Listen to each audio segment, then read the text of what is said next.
तो आज हम बताने वाले हैं कि आप जो भी बाग लगाएँ या पौधा लगाएँ, घर पे लगाएँ या खेत में लगाएँ, तो वो आपका पौधा 100% आपका चले, किसी भी रूप में मरना नहीं चाहिए क्योंकि आप बहुत दूर से लाते हैं। तो इसके लिए हम आपको स्टेप बाय स्टेप बताएँगे, आपको क्या करना है, कैसे करना है। और हम यहाँ पे अभी केवल अमरूद के बाग की बात करेंगे। तो अमरूद के पौधे के लिए एक भी पौधा आपका ना हो खराब, इसके लिए स्टेप बाय स्टेप सबसे पहले क्या करना है आपको। तो चलिए बताते हैं कि सबसे पहले तो आप जो स्थान का चुनाव कर रहे हैं, वो स्थान आपका ऐसा होना चाहिए कि जहाँ पे पानी का भराव ना होता हो। क्योंकि पानी जहाँ भरता होगा किसी भी सीज़न में, बरसात की सीज़न में या किसी भी सीज़न में, तो वहाँ अमरूद का बाग आपका नहीं चल पाएगा। तो सबसे पहली चीज़ है इसके लिए मिट्टी कौन-सी होनी चाहिए।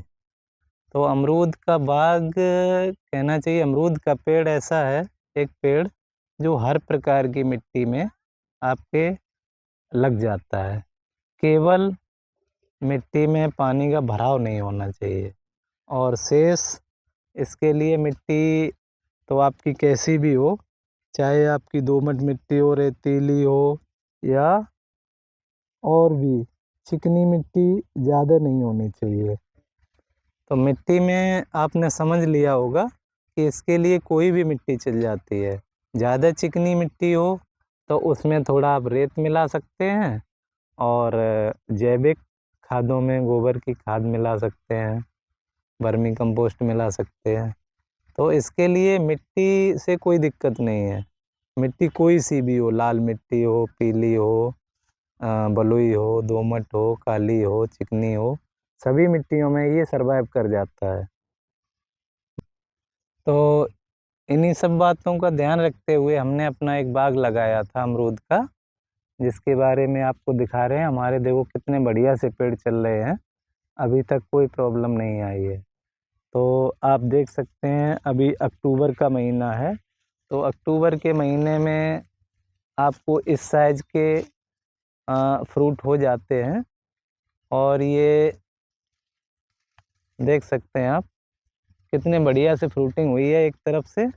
इसमें जबकि बहुत ज़्यादा मेंटेनेंस नहीं करते हैं हम लोग, बस साफ-सफाई कर दी है और जैविक खाद देते रहते हैं।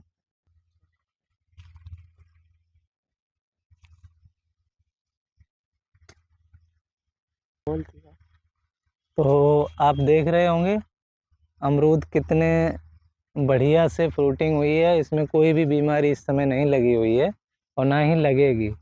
क्योंकि आप जब जैविक के रूप में प्रयोग करते हैं, तो आपका खर्चा भी उतना ही आता है। जैविक से क्या है कि लाभदायक बैक्टीरिया जो हैं ज़मीन में, वो बढ़ते रहते हैं और वो खुद ही सब कुछ तैयार करते हैं, नाइट्रोजन, फास्फोरस और वो सब कुछ। अतः आप जैविक का प्रयोग भी काफ़ी करें, जैसे कि गोबर की खाद है, वर्मी कंपोस्ट है, इस टाइप की चीज़ें प्रयोग करें। और अब हम एक अमरूद का नया बाग लगाने वाले हैं, तो चलिए उसकी सबसे पहली चीज़ मिट्टी का चुनाव हमने देख लिया, यहाँ पे पानी नहीं भरता है। अब हम चलते हैं सबसे पहला स्टेप क्या होना चाहिए हमारा। तो सबसे पहला स्टेप है कि 2 बाई 2 का हमें जो है गड्ढा करना होता है। तो मिट्टी और स्थान का चुनाव हमने कर लिया है, उसके बाद पहला स्टेप आपका गड्ढा खुदाई होती है। तो आप किसी भी लाइन बना के आप मार्किंग कर लेंगे और मार्किंग के बाद मार्किंग में आजकल ये है कि दूरी कितनी रखनी है। तो अब इतना टाइम लोगों के पास नहीं है कि हमारा पौधा 5 साल का हो जाए, 10 साल का हो जाए तब मेरा बाग भर पाए। तो इतने दिन कौन इंतज़ार करेगा? इसके लिए अब सघन खेती की जा रही है।